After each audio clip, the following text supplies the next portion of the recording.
10 സെന്റുകാരെ ഒഴിവാക്കുന്നത് പുത്തൻ കയ്യേറ്റത്തിനോ എന്നാണ് സൂപ്പർ പ്രൈം അടുത്തതായി ചർച്ച ചെയ്യുന്നത്. Shri Joseph C Mathew, land assessment നിയമപ്രകാരം 10 സെന്റ് വരെ ഉള്ളവർക്ക് അവർക്ക് മറ്റെവിടെയും ഭൂമിയില്ല എങ്കിൽ ഒഴിവാക്കൽ നൽകാവുന്നതാണ് എന്ന് പിണറായി വിജയൻ പറയുകയുണ്ടായി. ഇത് ശരിയായിരിക്കും, മുഖ്യമന്ത്രി പറയുന്നുണ്ട്. ശ്രീ വിജയരാഘവൻ പറഞ്ഞ പോലെ മുഖ്യമന്ത്രിയെ നാം വിശ്വസിക്കണമല്ലോ. അങ്ങനെയെങ്കിൽ അത് ശരിയായൊരു നിലപാട് തന്നെയാണോ? ഒപ്പം പക്ഷേ ഇതിൻ്റെ ഗുണം കയ്യേറ്റക്കാർക്ക് പുതുതായി കിട്ടുന്നുണ്ടോ? കാരണം അവിടെ പല സ്ഥലങ്ങളിലും ഈ 10 സെന്റാക്കി ഇപ്പോൾ കുടിലുകൾ പ്രത്യക്ഷപ്പെടുന്നു എന്നാണ് പറയുന്നത്. എന്നിട്ട് വ്യാജരേഖകൾ ഉണ്ടാക്കി, കൈവശാവകാശ രേഖയുണ്ടാക്കി പലയിടത്തും റിസോർട്ട് ഉടമകൾക്ക് പവർ ഓഫ് അറ്റോർണി കൊടുത്തു കഴിഞ്ഞു എന്നും പറയുന്നു. ഇതൊക്കെ സാങ്കല്പികമാണോ അതോ സത്യമാണോ? ഇത് കഴിഞ്ഞ സർക്കാരിൻ്റെ ഇടതുപക്ഷ സർക്കാരിൻ്റെ സമയത്ത് ഈ ഏലിയനേറ്റ് 25 വർഷത്തേക്ക് വസ്തു കൈമാറ്റം ചെയ്യാൻ പാടില്ല എന്നൊരു വ്യവസ്ഥ കൊണ്ടുവന്നിരുന്നു. അത് വേണു പറഞ്ഞ ലിസ്റ്റിലില്ലെങ്കിലും UDF സർക്കാർ അത് എടുത്തു കളഞ്ഞു. അതും കൂടി നമ്മൾ പറയേണ്ടതാണ്. അപ്പോൾ കയ്യേറ്റത്തെ ഫെസിലിറ്റേറ്റ് ചെയ്യാൻ വേണ്ടി ചെയ്തൊരു നടപടിയാണ് UDFൻ്റെ. അത് യഥാർത്ഥത്തിൽ അങ്ങനെ ചെയ്യുമ്പോൾ ചില പ്രായോഗിക ബുദ്ധിമുട്ടുകളൊക്കെ കാണും 25 വർഷത്തേക്ക്. പക്ഷേ എന്തിനത് ചെയ്തു എന്നുള്ളത് അന്നത്തെ തോട്ട് പ്രോസസ്സ് നമ്മൾ നോക്കിക്കഴിഞ്ഞാൽ അത് വളരെ ക്ലിയറാണ്. കാരണം അവിടുത്തെ കയ്യേറ്റങ്ങൾക്കൊരു പാറ്റേൺ ഉണ്ട്.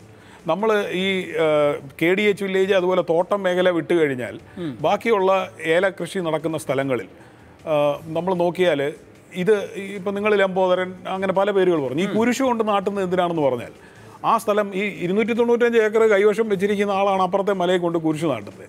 അപ്പോൾ അവിടെ ശ്രീ KK ജയേന്ദ്രൻ ചോദിച്ചു, നിങ്ങൾ 200 ഏക്കർ 300 ഏക്കർ എന്നൊക്കെ പറയുന്നു, അവിടെ കാണും നിങ്ങൾ അതിര് കണ്ടിരുന്നോ? ഒരു കുരിശല്ലേ കണ്ടുള്ളൂ എന്ന് പറയുന്നുണ്ട്. ഈ കുരിശെന്ന് പറയുന്ന ഒരു സ്ട്രക്ചർ അല്ലെങ്കിൽ ഒരു റിസോർട്ട് വരുമ്പോൾ മാത്രമാണ് നമുക്കതിൽ ഒരു പ്രകടമായ ഒരു കയ്യേറ്റം എന്ന് നമുക്ക് പറയാൻ കഴിയുക. പക്ഷേ അവിടുത്തെ നാട്ടുകാരോട് നിങ്ങൾ ചോദിച്ചാൽ അവർ കൃത്യമായിട്ട് പാർവതിമല ഔസേപ്പിൻ്റെ കയ്യിൽ ഈ ലംബോദരൻ്റെ സ്ഥലം 250 ഏക്കർ, ആൽവിൻ്റെ സ്ഥലം ഇന്നത് ഞാൻ പല പ്രാവശ്യം പോയി കണ്ടിട്ടുണ്ട്. പക്ഷേ ഓരോ പ്രാവശ്യം പോകുമ്പോഴും ഇതെങ്ങനെയാണെന്ന് പറഞ്ഞാൽ ഓരോന്ന് ഒരു പാപ്പാത്തി അമ്മാൾ 5 സെൻറ്റ്, ചെല്ലമ്മാൾ 10 സെൻറ്റ് ഇങ്ങനെയാണ് കൈവശം ഇരിക്കുന്നത്. ഈ പാവങ്ങൾ ജീവിച്ചിരിപ്പുണ്ടോ എന്ന് പോലും അറിയില്ല. അപ്പോൾ നേരത്തെ നിങ്ങൾ വായിച്ച സന്തോഷ് ജോർജ് കുളങ്ങരയുടെ വീടിൻ്റെ മുന്നിലും ഒരു കുരിശ് വെച്ചിട്ടുണ്ട്. അത് ഞങ്ങൾ പോയി കണ്ടതാണ്. ലെമ്പോ ഒരു ദിവസം ഇവിടെ ചർച്ചയിൽ പങ്കെടുത്തു ശ്രീ ജോസഫ് സി മാത്യു. ലെമ്പോ പറഞ്ഞ ലെമ്പോയ്ക്ക് അവിടെ സ്ഥലമേ ഇല്ല. അതാണ് ഞാൻ പറയുന്നത്. രേഖകളിൽ അത് ഈ പറയുന്ന പാപ്പാത്തി അമ്മാൾ, ചെല്ലമ്മാൾ അങ്ങനെ പലരുടെ പേരിലാണ്. പക്ഷേ ഇതെല്ലാം ഇവരുടെ കൈവശമാണ് ഇരിക്കുന്നത്. ഈ പട്ടയങ്ങളെല്ലാം ഇവരെ ഏതോ വൃന്ദാവൻ എന്ന് പറയുന്ന ഹോട്ടലിൽ വെച്ചോ അല്ലെങ്കിൽ റിട്ടയർ ചെയ്തൊരു തഹസിൽദാറുടെ കയ്യിൽ നിന്നോ ഒക്കെ വാങ്ങി സംഘടിപ്പിച്ച് വെച്ചിരിക്കുന്നതാണ്. എൻ്റെ ചോദ്യം, ഈ 10 സെന്റ് ഒഴിവാക്കുന്നത് നിയമപരമായിരിക്കുമ്പോൾ അവിടെ 10 സെന്റിലെ പുതിയ കയ്യേറ്റങ്ങൾ, അതാണ് ഞാൻ പറയാൻ വരുന്നത്. ഈ ഒഴിവാക്കുന്നത് ചെല്ലമ്മാളിനെയാണ് 10 സെന്റ്. പക്ഷേ ആ ബെനിഫിഷ്യറി എന്ന് പറയുന്നത് ലംബോദരനോ അല്ലെങ്കിൽ അവിടുത്തെ കയ്യേറ്റക്കാരനോ ആണ്. അപ്പോൾ ഈ പാറ്റേൺ ഒഴിവാക്കാൻ വേണ്ടിയാണ് അങ്ങനെ ചെല്ലമ്മാളിന് കൊടുത്താൽ 25 വർഷത്തേക്ക് അവർ മാത്രമേ ഉള്ളൂ കൈമാറ്റം ചെയ്യാൻ പാടില്ല എന്ന് പറഞ്ഞു. അപ്പോൾ അത് മാറിക്കഴിഞ്ഞപ്പോഴുള്ള പ്രശ്നം പിന്നീട് ഇത് ഒരു 6, 7 അല്ലെങ്കിൽ 100 പട്ടയവും കൊണ്ട് ഏതെങ്കിലും ഒരു റിസോർട്ടുകാരനെ, ഇടനിലക്കാരനെ കണ്ടുപിടിക്കാനായിട്ട് ഇവർ സംസ്ഥാനത്തിൻ്റെ ഇതര ഭാഗങ്ങളിൽ നടക്കുകയാണ്. അപ്പോൾ അവിടുന്ന് എറണാകുളത്തോ മറ്റു ഭാഗങ്ങളിലോ റിസോർട്ടിന് ആഗ്രഹമുള്ള ആൾ അവിടെ വന്നിട്ട് ഇവരുടെ കയ്യിൽ നിന്ന് ഈ പട്ടയങ്ങൾ വാങ്ങി അവിടെ കെട്ടിടം പണി എന്ന് വെച്ചാൽ ലംബോദരൻ അടക്കമുള്ളവർ ഇടനിലക്കാരുടെ നിലയിലാണ്. ഈ പറയുന്ന ടോം സക്രിയ ആയാലും അവരുടെ എല്ലാം പരിപാടി എന്ന് പറയുന്നത് ഇതാണ്. ഇവരവിടുത്തെ കച്ചവടക്കാരാണ്. അവരുടെ കയ്യിൽ നിങ്ങൾ ചോദിച്ചു കഴിഞ്ഞാൽ അവർ പറയും എനിക്ക് ഭൂമിയില്ലല്ലോ എന്ന് പറയും. പക്ഷേ കൈമാറ്റം ചെയ്തവരോട് ചെന്ന് അവിടെ താമസിക്കുന്നവരോട് ചെന്ന് ചോദിച്ചു നോക്കിക്കോളൂ അവരാരുടെ കയ്യിൽ നിന്നാണ് വാങ്ങിയതെന്ന്. അപ്പോൾ ബെനിഫിഷ്യറീസ് ഇവരാണ്. നമ്മൾ ഒരു കാര്യം കൂടെ പറയും, നമ്മളിവിടുത്തെ ഫ്ലാറ്റ് ഓണേഴ്സിന്റെ കാര്യം നോക്കൂ. അവർക്ക് സ്വന്തമായി ഭൂമിയില്ല, പക്ഷേ ഏറ്റവും അധികം പണം ഉണ്ടാക്കുന്ന അവിടെയാണ്. യഥാർത്ഥ ലാൻഡ് ഓണർക്ക് അവിടെ 2-3 ഫ്ലാറ്റ് കിട്ടി. അതാണ് അവിടുത്തെ പാറ്റേൺ. ഒരു സംശയം കൂടി സാർ, ഇവിടെ പെട്ടെന്നൊരു ദിവസം ഇവിടെയൊക്കെയാണ് ഈ ഹരീഷൊക്കെ പറയുന്ന കാര്യത്തിൻ്റെ ഒരു യാഥാർത്ഥ്യം കിടക്കുന്നത്. പെട്ടെന്നൊരു ദിവസം MI രവീന്ദ്രൻ വീണ്ടും പ്രത്യക്ഷപ്പെടുകയാണ്. അദ്ദേഹം പറയുകയാണ്, ഞാൻ 99-ൽ കൊടുത്ത 530 പട്ടയങ്ങൾക്കും സാധുതയുണ്ട് എന്ന് തെളിയിക്കാൻ ഞാൻ കോടതിയിലേക്ക് പോകുമെന്ന്. ഇപ്പോൾ രവീന്ദ്രൻ വന്നതിന്റെ സാഹചര്യം അവിടെ പട്ടയ വിതരണം നടക്കാൻ പോവാണ്. അല്ല, അവര് ഇതിനെ ഡിഫെൻഡ് ചെയ്ത് വരുന്ന ഒരു വക്കീല് രവീന്ദ്രനെല്ലാം ആദ്യം പറയുന്ന ചില കാര്യങ്ങളുണ്ട്. ഇവിടുത്തെ ടൂറിസം തകർക്കാൻ വേണ്ടിയാണ്. ചിലപ്പോൾ ഇലക്ഷൻ വരുമ്പോൾ അഴിമതി ആരോപണം വരുമെന്ന് പറയുന്ന പോലെ തന്നെ ടൂറിസം തകർക്കാൻ വേണ്ടി ടൂറിസം സീസൺ ആകുമ്പോഴാണ് ഈ കയ്യേറ്റ ഒഴിപ്പിക്കൽ വരിക എന്ന് പറയും. ശ്രീ രാജേന്ദ്രനും ബാക്കിയുള്ള ഇടത് നേതാക്കളോട് പറയുന്നത് ഇടതുപക്ഷ സർക്കാർ വരുമ്പോൾ മാത്രം എന്തിനാണ് നിങ്ങൾ ഈ ബഹളം ഉണ്ടാക്കുന്നതെന്നാണ്. സത്യത്തിൽ നേരത്തെ പറഞ്ഞതുപോലെ UDFനെ സംബന്ധിച്ച് ഒരു നിലപാടും ചോദിക്കേണ്ട കാര്യമില്ല. കാര്യത്തിലേക്ക് കടന്നാൽ അവരുടെ സ്വരം മാറും. അത് കുരിശിൻ്റെ കാര്യത്തിൽ നമ്മൾ കണ്ടതാണ്. അവർ ഒരു തരത്തിലും കയ്യേറ്റം ഒഴിപ്പിക്കലിനെ അനുകൂലിക്കില്ല. എന്റെ ചോദ്യം ഇപ്പോൾ രവീന്ദ്രൻ വന്നിരിക്കുന്നത് എന്തുകൊണ്ട്? ഇപ്പോൾ 99 LDF ഗവൺമെന്റിന്റെ കാലത്തെ തീരുമാനത്തിന്റെ ഭാഗമായിട്ടാണല്ലോ ജില്ലാ കളക്ടർ ചുമതലപ്പെടുത്തുകയാണ് അന്ന് ഈ അഡീഷണൽ തഹസീൽദാരായിരുന്ന MA രവീന്ദ്രനോട് പട്ടയം കൊടുക്കുവാനായി. പക്ഷേ ഗസറ്റ് വിജ്ഞാപനം എന്ന നിലയിൽ അത് വന്നില്ല. അത് സർക്കാരിന്റെ വീഴ്ചയാണ്, അല്ലാതെ എൻ്റെ പട്ടയത്തിന്റെ സാധുതയില്ലായ്മയല്ല. അതുകൊണ്ട് സർക്കാർ മുൻകാല പ്രാബല്യത്തോടെ അതിന്റെ ഗസറ്റ് വിജ്ഞാപനം നടത്തുക, അല്ലെങ്കിൽ ഇവരെ കയ്യേറ്റക്കാരെ കണ്ടൊഴിപ്പിച്ചോളൂ. അപ്പോൾ ഒരു പ്രശ്നം ഉണ്ടാക്കാനുള്ള നീക്കമാണ് എന്ന് മാത്രമല്ല, കട്ല പട്ടയങ്ങൾക്ക് മുഴുവൻ സാധുത കൽപ്പിക്കപ്പെടുന്ന ഒരു അവസരമായി ഈ സർവകക്ഷി യോഗത്തിന്റെ സാഹചര്യത്തെ ഉപയോഗപ്പെടുത്താനുള്ള നീക്കമല്ലേ? രവീന്ദ്രൻ റിട്ടയർ ചെയ്ത് കഴിഞ്ഞതിന് ശേഷം അദ്ദേഹത്തിന്റെ ഒപ്പും സീലോടും കൂടിയുള്ള പട്ടയങ്ങൾ വരുന്നുണ്ട്. അത് ഇടയ്ക്ക് അത് ചൂണ്ടിക്കാണിക്കുമ്പോൾ അദ്ദേഹം അത് തള്ളിപ്പറയും. അത് കുറച്ച് കഴിയുന്നുണ്ടെങ്കിൽ അതിനെ സാധൂകരിച്ച് പറയും. ഹരീഷ് അല്ല, അദ്ദേഹം BJP ചേർന്ന് നിങ്ങൾ വായിച്ചില്ലേ പത്രങ്ങളിൽ? ശ്രീ കണ്ണന്താനം ഇപ്പോൾ ടെലിഫോൺ ലൈനിലില്ല. ശ്രീ വിജയരാഘവൻ, അപ്പോൾ രവീന്ദ്രൻ പട്ടയത്തിന്റെ കാര്യത്തിൽ പറഞ്ഞോളൂ ഹരീഷ്. രവീന്ദ്രൻ പട്ടയത്തിന്റെ കാര്യത്തിൽ ബഹുമാനപ്പെട്ട ഹൈക്കോടതിയിൽ സെറ്റിൽ ചെയ്ത ഒരു മാറ്ററാണ്. അതിനകത്ത് എന്ത് ചർച്ചയാണ് നടത്തേണ്ടത്? അത് ഇല്ലീഗലാണെന്നുള്ള കാര്യം ബഹുമാനപ്പെട്ട ഹൈക്കോടതിയിൽ അതിന്റെ സ്റ്റേക്ക് ഹോൾഡേഴ്സും സർക്കാരും തമ്മിലുള്ള കേസിൽ തീരുമാനമായതാണ്. അവരെ ഒഴിപ്പിച്ചോളാം എന്ന് സംസ്ഥാന സർക്കാർ അഫിഡവിറ്റും ഫയൽ ചെയ്തതായിട്ടാണ്. ഒറ്റ കാര്യം കൂടി, ഒരു ക്ലാസിക് ചെയ്തില്ല എന്ന് മാത്രമല്ല, 2005 സുപ്രീം കോടതി കേസിൽ 4 പട്ടയങ്ങൾ വണ്ണർത്ത് വൺ ലൈഫ് ഹാജരാക്കിയിരുന്നു. അതിൽ ക്ലാസിക് ആയിട്ടുള്ള 4 ഉദാഹരണം എന്താണെന്ന് വെച്ച് കഴിഞ്ഞാൽ, 1/1/1974 73 ജനിച്ച ആളുകൾ 77 മുമ്പ് അവിടെ ചെന്ന് കൃഷി തുടങ്ങി, 4 വയസ്സിന് മുമ്പ് കൃഷി തുടങ്ങി അവർ ഭൂമി കൈവശപ്പെടുത്തി എന്ന് പറഞ്ഞു കൊടുത്ത പട്ടയങ്ങൾ 4 എണ്ണം ഹാജരാക്കിയിരുന്നു. സംസ്ഥാന സർക്കാർ മറുപടി സത്യവാങ്മൂലത്തിൽ പറഞ്ഞു ഇത് 4ഉം ഞങ്ങൾ അംഗീകരിക്കുന്നു, ഇത് തെറ്റാണ്, പക്ഷെ മറ്റ് തെറ്റുകളൊന്നുമില്ല എന്ന് പറഞ്ഞു. അപ്പോൾ ഞങ്ങളെ കൊണ്ട് കഴിയാവുന്ന 4 ഉദാഹരണങ്ങൾ ചൂണ്ടിക്കാണിച്ചു. ഇത്തരം ഓപ്പറേഷൻസ് കൂടി അവിടെ നടക്കുന്നുണ്ടെന്ന് നമ്മൾ മനസ്സിലാക്കണം. 4 വയസ്സുള്ള ആളുകൾ. ശരി, ശ്രീ രാജേന്ദ്രൻ MLA-യുടെ 2011 അഫിഡവിറ്റും 2016 അഫിഡവിറ്റും നിങ്ങളൊന്ന് പരിശോധിക്കണം. 2ലും 8 സെന്റ് പറയുന്നുണ്ട്. സർവേ നമ്പർ നിങ്ങളൊന്ന് നോക്കണം. അല്ല, ആ സർവേ നമ്പർ എന്ന് പറയുന്നത് പിന്നെ ഉദ്യോഗസ്ഥന്മാർ കൊടുക്കുന്നതിലെ പിഴവായിട്ടൊക്കെയാണ് പിണറായി വിജയൻ അടക്കമുള്ളവർ പറയുന്നത്. അതെങ്ങനെയാണ് ഇത്? അല്ല, ലിസ്റ്റ് ഓഫ് അസൈനബിൾ ലാൻഡ്സിൽ ഇത് വരണ്ടേ? കൊടുക്കാവുന്ന ഉദ്യോഗസ്ഥന് ഇത് കൊടുക്കണ്ടേ? അന്ന് കൊടുത്തിരിക്കുന്ന ഉദ്യോഗസ്ഥൻ അന്ന് സർവീസിലുണ്ടാകണ്ടേ? അപ്പോൾ ഇതാണ് അവിടുത്തെ പട്ടയങ്ങളുടെ ഒരു സ്വഭാവം. ശരി, ശ്രീ വിജയരാഘവൻ, അപ്പോൾ ഇവിടെ താങ്കൾ പറയുകയുണ്ടായി കൃത്യമായി ഇത് നിർവഹിച്ചു പോവുക എന്നുള്ളതാണ് പ്രധാനമെന്ന്. ഇപ്പോൾ കഴിഞ്ഞ ഗവൺമെൻറ്റിൻ്റെ കാലത്ത് കയ്യേറ്റക്കാർക്ക് ഗുണകരമായ ഏറ്റവും വലിയ കാര്യം അതിനു മുമ്പുള്ള VS സർക്കാരിൻ്റെ 25 കൊല്ലം എന്ന് പറഞ്ഞ വ്യവസ്ഥ എടുത്ത് കളഞ്ഞതാണെന്ന് മാത്രമല്ല, അന്ന് ഈ നവീന മൂന്നാറിനൊരു കാഴ്ചപ്പാട് കൂടിയുണ്ട് VS-ന്റെ ആ ദൗത്യത്തിന്. സർവോപരി 2 നിലയ്ക്കും മുകളിലുള്ള കെട്ടിടങ്ങളും ഒന്നും പാടില്ല അവിടെ, അല്ലേ? അന്നത്തെ തീരുമാനമാണത്. ഏതാണ്ട് 65% എന്തോ ചരിവുള്ള ഭൂമിയാണ്, അതുകൊണ്ട് 2 നിലയ്ക്ക് മുകളിൽ നിർമ്മാണം പാടില്ല. ബഹുനില മാളികളാണ് അവിടെ കെട്ടിപ്പൊക്കപ്പെട്ടിട്ടുള്ളത്. ഇതൊക്കെ കഴിഞ്ഞ സർക്കാരിൻ്റെ കാലത്തെ വെള്ളം ചേർക്കലുകളാണ്. ഇവിടെ അതിൻ്റെ തുടർച്ചയായിട്ടാണ് ഇപ്പോൾ സർവകക്ഷി യോഗത്തിലേക്ക് വരുന്നത്. എന്ന് വെച്ചാൽ കൂടുതൽ കയ്യേറ്റക്കാർക്ക് അനുകൂലമാകുന്ന വെള്ളം ചേർക്കലുകളിലേക്ക്, സമവായങ്ങളിലേക്ക്, കണ്ടില്ല എന്ന നടിക്കലുകളിലേക്കാണ് കൂട്ടായി പോകുന്നത്. ഇത് ഒരു കരുതിക്കുട്ടിയുള്ള വിമർശനമാണ്. കാരണം എന്താ വെച്ചാൽ കഴിഞ്ഞ ഗവൺമെൻറ്റിൻ്റെ കാലത്ത് ഉണ്ടാക്കിയ നിയമം കാർക്കശ്യമുള്ളതായിരുന്നു എന്നുള്ളത് വ്യക്തം.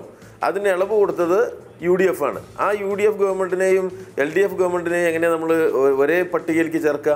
അത് പറ്റില്ല, അത് ശരിയല്ല. ഇവിടെ ഇപ്പോൾ ഒരു സർവകക്ഷി യോഗം വിളിച്ച് ഇതാകെ അയവ് വരുത്താൻ പോകുന്നു, അങ്ങനെ പറയാൻ പറ്റുമോ? അത് ഒരു മുൻവിധിയോടുകൂടി രാഷ്ട്രീയമായി ഇടതുപക്ഷ ഗവൺമെൻറ്റിനോട് അതിൻ്റെ നേതാവ് മുഖ്യമന്ത്രിയോടൊക്കെയുള്ള ഒരു ലേശം വിരോധം കൂടി കയറ്റി അങ്ങ് പറഞ്ഞു പോവാണ്. ഇവിടെ ചെയ്യാൻ പോണ എന്താ? ഒരു സംശയമില്ല, നിയമവിരുദ്ധമായതിനോട് ഒന്നിനോടും നമ്മൾ കോംപ്രമൈസ് ചെയ്യില്ല, അതിനോട് കീഴടങ്ങുന്ന പ്രശ്നമേ ഇല്ല. ഈ സർവകക്ഷി യോഗം എന്ന് പറയുന്നത് ഒരുതരം നിയമവിരുദ്ധതയെ സാധൂകരിക്കലാണ്. കൊടുക്കുവോ? അല്ല, ഒരിക്കലുമില്ല. എങ്ങനെയത്? സർവകക്ഷി യോഗം എന്ന് പറയുന്നത് എന്താ? നമ്മുടെ നാട്ടിൽ ജനാധിപത്യ വ്യവസ്ഥയിൽ ചില സന്നിഗ്ധ ഘട്ടങ്ങളിൽ എല്ലായ്പ്പോഴും സർവകക്ഷി യോഗങ്ങൾ വിളിക്കണം. കാരണം ഇത് നോക്കൂ നിങ്ങൾ, കഴിഞ്ഞ ഗവൺമെൻറ് നൽകിയ ഒരിളവിൻ്റെ ഭാഗം നോക്കൂ നിങ്ങൾ, ആ കാലത്തുണ്ടായ കയ്യേറ്റം നോക്കൂ, നിങ്ങൾ തന്നെ പറഞ്ഞ ബഹുനില കെട്ടിടങ്ങൾ ഉയരുന്നൊരു സാഹചര്യം വരുന്നു നോക്കൂ. ഇതൊക്കെ വെച്ചുകൊണ്ട് നമുക്ക് മൂന്നാറിലെ എല്ലാ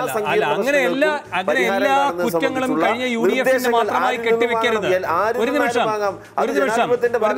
നിമിഷം ആദിവാസികൾക്ക് അവകാശപ്പെട്ട ഭൂമിയുടെ നിയമത്തിൽ വെള്ളം ചേർക്കപ്പെട്ടത് 99-ൽ 5 ഏക്കറിന് മീതെ ഉള്ള സ്ഥലങ്ങൾ പിടിച്ചെടുത്ത് സർക്കാർ കൊടുക്കുമെന്ന് പറഞ്ഞു. എന്ന് വെച്ചാൽ 5 ഏക്കർ വരെ ആദിവാസി ഭൂമി പിടിച്ചവർക്കെല്ലാം അത് വെച്ച് അനുഭവിക്കാമെന്ന്. എന്നിട്ട് 5 ഏക്കറിന് മുകളിലുള്ള സ്ഥലം പിടിച്ചെടുത്തു കൊടുത്തില്ല, സർക്കാരിന്റെ കൈവശമുള്ള, ഇപ്പോൾ ശ്രീ ജോസഫ് സി മാത്യു ആദ്യം ചൂണ്ടിക്കാട്ടിയ സർക്കാരിന്റെ ഒരു ലാൻഡ് ബാങ്ക് ഉണ്ടല്ലോ, അതിൽ നിന്ന് ആദിവാസികൾക്ക് കൊടുത്തില്ല. ഈ കാര്യങ്ങളിലെല്ലാം വെള്ളം ചേർത്തത് 99-ലെ സർക്കാർ. അതിന്റെ തൂവൽ ശ്രീ എ വിജയരാഘവൻ വെക്കുക. ഞാൻ ഇടവേളയ്ക്ക് പോകണം. ഇടവേളയ്ക്ക് ശേഷം അവസാനമായി സൂപ്പർ പ്രൈം ടൈം ചർച്ച ചെയ്യുന്നത് പൊമ്പിളയൊരുമയുടെ സമരത്തിലെ മുഖ്യ ആവശ്യവും സർവകക്ഷി യോഗത്തിൽ പ്രതിഫലിക്കപ്പെടുമോ? ഇടവേളയ്ക്ക് ശേഷം.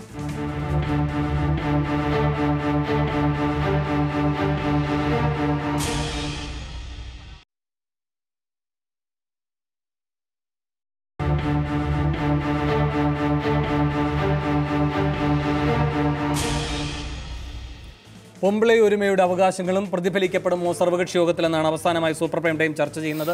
ശ്രീ ഹരീഷ് വാസുദേവൻ, ഈ മണിക്കെതിരായ സമരമൊക്കെ നിൽക്കുമ്പോഴും 22-ാം തീയതി അവരൊരു ആവശ്യം മുന്നോട്ട് വെച്ചിരുന്നു. പൊമ്പിളയൊരുമയിൽ 1 ഏക്കർ സ്ഥലം തൊഴിലാളികൾക്ക് അവകാശപ്പെട്ടത് എന്ന നിലയിൽ നൽകേണ്ടതുണ്ട് എന്ന്. ആ ഒരു മുദ്രാവാക്യം ഈ സർവകക്ഷി യോഗത്തിൽ പ്രതിഫലിക്കപ്പെടുമോ? അതും മൂന്നാറിൻ്റെ ഒരു വലിയ സങ്കടമല്ലേ? ചുരുക്കം വാക്കുകളിൽ സമയം ഒട്ടുമില്ല. തീർച്ചയായിട്ടുമാണ്. വാസ്തവത്തിൽ നിലപാട്, നയം, നിയമം ഇങ്ങനെയാണ് ഭരണം വരുന്നത്. ആദ്യം നിലപാട്, പിന്നെ നയം, പിന്നെ നിയമം. ഈ നിലപാടും നയവും ഉണ്ടാക്കുമ്പോഴാണ് വാസ്തവത്തിൽ ചർച്ച വേണ്ടത്. നിയമമായി കഴിയുമ്പോഴല്ല ചർച്ച. അതുകൊണ്ട് തന്നെ കയ്യേറ്റത്തിന് വേണ്ടാത്ത ചർച്ച പുതിയൊരു രാഷ്ട്രീയ മുദ്രാവാക്യം ഉണ്ടാകുമ്പോൾ വേണ്ടതാണ്. അത് പെമ്പിളയൊരുമയുടെ കാര്യത്തിൽ മാത്രമല്ല വേണു. ഞാൻ ചോദിക്കട്ടെ, മൂന്നാറിനെ സംബന്ധിച്ച് ഇപ്പോൾ നിയമസഭാ പരിസ്ഥിതി കമ്മിറ്റിയുടെ റിപ്പോർട്ടുണ്ടല്ലോ. ഈ റിപ്പോർട്ട് നമുക്ക് ചർച്ച ചെയ്യണ്ടേ? അവിടെ പുതിയ നിയമം വേണം, അവിടെ ഒരു അതോറിറ്റി വേണം, അത് ചർച്ച ചെയ്യണ്ടേ? അതിന് അടിയന്തരമായിട്ട് മൂന്നാറിന് വേണ്ടി മാത്രം ഒരു നിയമസഭാ യോഗം വിളിക്കുകയല്ലേ വേണ്ടത്? അത്തരത്തിലല്ലേ നമ്മുടെ ജനാധിപത്യം മുന്നോട്ട് പോകേണ്ടത്? പെമ്പിളയൊരുമ മുന്നോട്ട് വയ്ക്കുന്ന മുദ്രാവാക്യം തീർച്ചയായിട്ടും ജനാധിപത്യ കേരളം ചർച്ച ചെയ്യണം. പക്ഷേ കയ്യേറ്റം അതിൻ്റെ കൂടെ മിക്സ് ചെയ്യുമ്പോൾ മൂന്നാറിലൊന്നും നടക്കാതെ വരും. ശരി, ഞാൻ അവസാനമായി ശ്രീ വിജയരാഘവനിലേക്ക് പോകാം. അതിനു മുമ്പായി Shri Joseph C Mathew, 1 acre എന്ന് പറയുന്നത് കേരളത്തിലെ ഉൽപാദന ബന്ധങ്ങളിൽ വരാൻ പോകുന്ന വലിയൊരു വിപ്ലവ മുദ്രാവാക്യമാണ്. അത് ഏറ്റെടുക്കുമോ ഈ തൊഴിലാളി വർഗ സർക്കാർ? ഈ നമ്മൾ പെമ്പിളയൊരുമ സമരം പറയുമ്പോൾ നമ്മൾ 57,359 ഏക്കർ കണ്ണൻ ദേവന് കൊടുക്കുമ്പോൾ തൊഴിലാളികളുടെ പാർപ്പിട സൗകര്യവും അവരുടെ കാലികളെ മേയ്ക്കാനുള്ള സ്ഥലവും എല്ലാം സഹിതം നമ്മൾ വിട്ടുകൊടുത്തതാണ്. പക്ഷേ അവരിപ്പോഴും ആ ലയങ്ങളിൽ താമസിക്കുകയാണ്. അത് മാറി മാറി വന്ന സർക്കാരുകൾക്ക് അത് അഡ്രസ്സ് ചെയ്യാൻ കഴിഞ്ഞില്ല. അവിടെ നിന്ന് ഇറങ്ങിയാൽ എങ്ങോട്ട് പോകുമെന്ന് അറിയാൻ വയ്യാത്ത ഈ തൊഴിലാളികൾ അവിടെ ഉണ്ട്. അപ്പോൾ അവരുടെ മക്കൾക്ക് ജോലി കിട്ടാൻ വേണ്ടി വീണ്ടും ഇവരുടെ ദാസ്യപ്പണി ചെയ്യേണ്ടി വരുന്നു. ഈ സാഹചര്യങ്ങളെല്ലാം അഡ്രസ്സ് ചെയ്യേണ്ടതുണ്ട്. പക്ഷേ ഈ യോഗം അതൊന്നും ചർച്ച ചെയ്യാനാണെന്ന് ഞാൻ വിചാരിക്കുന്നില്ല. ഞാൻ ഒരു കാര്യം കൂടി പറയട്ടെ. ഈ ഗ്രാമീണ നാട്ടുഭാഷയിൽ സംസാരിക്കുന്ന നേതാക്കൾക്ക് ഇത്രയും ചൂടി സംസാരിക്കാൻ അറിയില്ല. ഇന്നലെ കൊടുത്ത ഇൻ്റർവ്യൂവിൽ ശ്രീ എം എം മണി പറയുന്നത് കൂട്ടായി എടുത്ത തീരുമാനത്തിൽ കയ്യേറ്റം ഒഴിപ്പിക്കലുമായി മുന്നോട്ട് പോകുമെന്നാണല്ലോ സബ് കളക്ടർ പറയുന്നതെന്ന് ചോദ്യം. മറുപടി അങ്ങനെയാണെങ്കിൽ അത് കൂട്ടായി എടുത്ത തീരുമാനത്തിൻ്റെ ലംഘനമാകും എന്നാണ്. അപ്പോൾ ഇതിന് മുന്നിൽ ഒബ്സ്റ്റക്കിൾസ് കൊണ്ടുവന്ന് വെക്കുക എന്നുള്ളതാകരുത്. കയ്യേറ്റം ഒഴിപ്പിക്കൽ നിയമപരമായ ബാധ്യതയാണ്. അതിലിനി ചർച്ചയില്ല. ഭൂപ്രശ്നം നമുക്ക് ചർച്ച ചെയ്യാം. അവസാനമായി ശ്രീ വിജയരാഘവൻ, ഈ 1 ഏക്കർ എന്ന് പറയുന്ന ഒരു വലിയ മുദ്രാവാക്യമുണ്ട്. അത് അവിടുത്തെ തൊഴിൽ ഘടനയെ മുഴുവൻ ഉടച്ചു വാർക്കാൻ കഴിയുന്ന ഒരു വലിയ സാധ്യതയാണ്. നിങ്ങളിപ്പോഴും അത് ഈ മണിയാശാനെതിരെ പറഞ്ഞ ഒരു സമരം എന്ന നിലയിൽ അതിനെ നിസാരവൽക്കരിച്ച് അവരുടെ മുഖ്യ മുദ്രാവാക്യത്തിന് മേൽ മുഖം തിരിക്കാനുള്ള ഒരവസരമാക്കി അതിനെ ദുരുപയോഗിക്കരുത്. ചുരുക്കം വാക്കുകളിൽ ശ്രീ വിജയരാഘവൻ. അല്ല നിങ്ങളിപ്പോൾ ഇതിനെ മുഴുവൻ പിന്തുണയ്ക്കുകയാണ്. നിങ്ങൾക്ക് ഇത് ഒരു രാഷ്ട്രീയമായി ഒരു വിഷയത്തിന് പരിഹാരം കാണാൻ സർക്കാർ നടത്തുന്ന നല്ല പരിശ്രമങ്ങളെ പിന്തുണയ്ക്കുന്നതിന് പകരം മൂന്നാറിൽ അവിടെ ആർക്കൊക്കെ ഭൂരഹിതരുണ്ടോ അവർക്കൊക്കെ ഭൂമി കൊടുക്കണം എന്നുള്ള കാര്യത്തിൽ നമുക്ക് യാതൊരു തർക്കമില്ല. അതുപോലെ തന്നെ ലയങ്ങളിൽ താമസിക്കുന്നവർക്ക് നല്ല താമസ സൗകര്യം ഉണ്ടാക്കി കൊടുക്കുക എന്നുള്ളത് ഗവൺമെൻറ്റിൻ്റെ ഒരു സമീപനമാണ്. ഈ ഗവൺമെൻറ് അതിന് വേണ്ടി പരിശ്രമിച്ചുകൊണ്ടിരിക്കുകയുമാണ്. തീർച്ചയായും ദരിദ്രരായ ജനവിഭാഗങ്ങളുടെ താല്പര്യങ്ങൾക്ക്, എസ്റ്റേറ്റ് തൊഴിലാളിയുടെ താല്പര്യങ്ങൾക്ക്, പാവപ്പെട്ടവരുടെ താല്പര്യത്തിന്, ചെറുകിട കൃഷിക്കാരുടെ താല്പര്യത്തിന് മുൻഗണന കൊടുക്കുകയും കയ്യേറ്റക്കാരെ പിടിക്കുകയും ചെയ്യാൻ പോകുന്ന ഒരു സമീപനം തന്നെയാണ് ഗവൺമെൻറ് സ്വീകരിക്കുക. അതിൻ്റെ ഇടയിൽ അരാജകമായ ചിലതിനെ കൊണ്ടുവരണം എന്നുള്ള താല്പര്യത്തെ എത്ര പെട്ടെന്നാണ് എൻ്റെ ചില സുഹൃത്തുക്കൾ പ്രോത്സാഹിപ്പിക്കുന്നത്. അവരെ സംബന്ധിച്ചിടത്തോളം പ്രശ്നം പരിഹരിക്കലല്ല ലക്ഷ്യം. അവിടെ അരാജകത്വം ഉണ്ടാക്കണം. അതിന്റെ ചിലവിൽ ഇടതുപക്ഷത്തെ ഒന്ന് ഒരാൾക്ക് ജീവിതത്തിൽ ഒരു പാർപ്പിടം ഉണ്ടാവുക എന്ന് പറയുന്നത് ഒരു അരാജകവാദമാണോ എന്ന് ഞാൻ ആദ്യം പറഞ്ഞ എന്താ കേട്ടില്ലേ? ഞാൻ ആദ്യം പറഞ്ഞല്ലോ, പാർപ്പിടം കൊടുക്കുന്ന ഒരു പദ്ധതി ഗവൺമെന്റിനുണ്ട്, കൊടുക്കുകയും ചെയ്യണം എന്നുള്ള കാര്യത്തിൽ യാതൊരു തർക്കമില്ല. പക്ഷേ അതിന്റെ അപ്പുറത്തേക്ക് അരാജകത്വത്തിലേക്ക് കൊണ്ടുപോകുന്ന പ്രക്രിയയെ നിങ്ങൾ എല്ലാവരും ഒന്ന് പ്രോത്സാഹിപ്പിക്കുന്നു എന്നുള്ളത് കാണാൻ കഴിയും. അതേസമയം ഒരു സംശയമില്ല, അവരുടെ പാർപ്പിട പ്രശ്നം പരിഹരിക്കപ്പെടുന്ന വേണം, കുടികിടപ്പ് ഉണ്ടാവണം, എല്ലാവർക്കും ഉണ്ടാവണം. അതിൽ സംശയമില്ല. ശരി, വലിയ മുദ്രാവാക്യങ്ങളാണ് എന്തായാലും സർവകക്ഷി യോഗത്തിന്റെ മുൻപാകെ വരുന്നത്. പക്ഷേ ഈ സർവകക്ഷി യോഗം കയ്യേറ്റക്കാർക്കുള്ള സംരക്ഷണ യോഗമാകുമോ ഇല്ലയോ എന്നത് നമുക്ക് 7-ാം തീയതി ചർച്ച ചെയ്യാം. വളരെയധികം നന്ദി. ഈ ചർച്ചയിൽ പങ്കെടുത്ത എല്ലാവർക്കും സൂപ്പർ പ്രൈം ടൈം അവസാനിക്കുന്നു.